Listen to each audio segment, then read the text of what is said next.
Okay, we are here with Franco Majok, the project coordinator for CSI for South Sudan.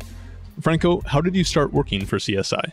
I started working for CSI in 2013, but I have connection with CSI since 1990 when CSI came to northern Barakazal. That is the area where I was born. That is the area I grew up. In 2005, I was going back to South Sudan after 23 years when I left the country because of the civil war. And I was going with the CSI delegation. And what programs are you responsible for in South Sudan? What is CSI doing there? CSI mainly is doing the slave liberation. We are bringing back the Christians who have been abducted to the northern Sudan. In addition to that, CSI is sponsoring the local clinic for the medicine.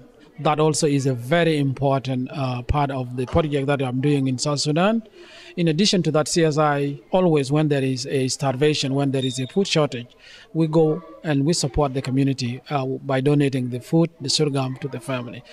What has CSI meant for South Sudan as a country?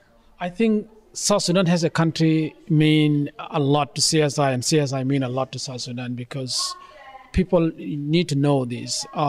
The only reason that people are aware of the slavery in Sudan was through CSI, because CSI, when they started the slave liberation, it hit the news. A lot of people start questioning what is happening in Sudan. And it was not taken seriously.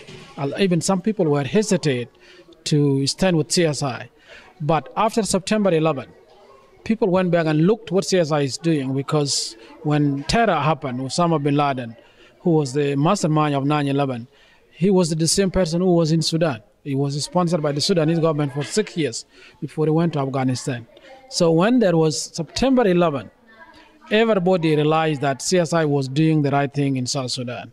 And that is the way that people connect with the people of South Sudan and support them to get the independence.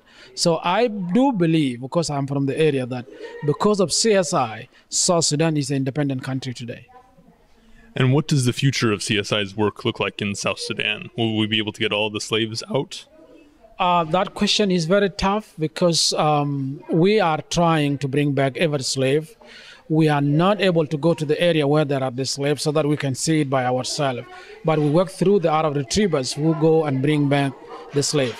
For my belief, we are going to bring back most of the slave, if not all. Because every time that people come and they tell us that we left behind some slave, we encourage the Arab retrievers to go to those areas and find those people who are there for the slavery to come back. Thank you very much, Franco.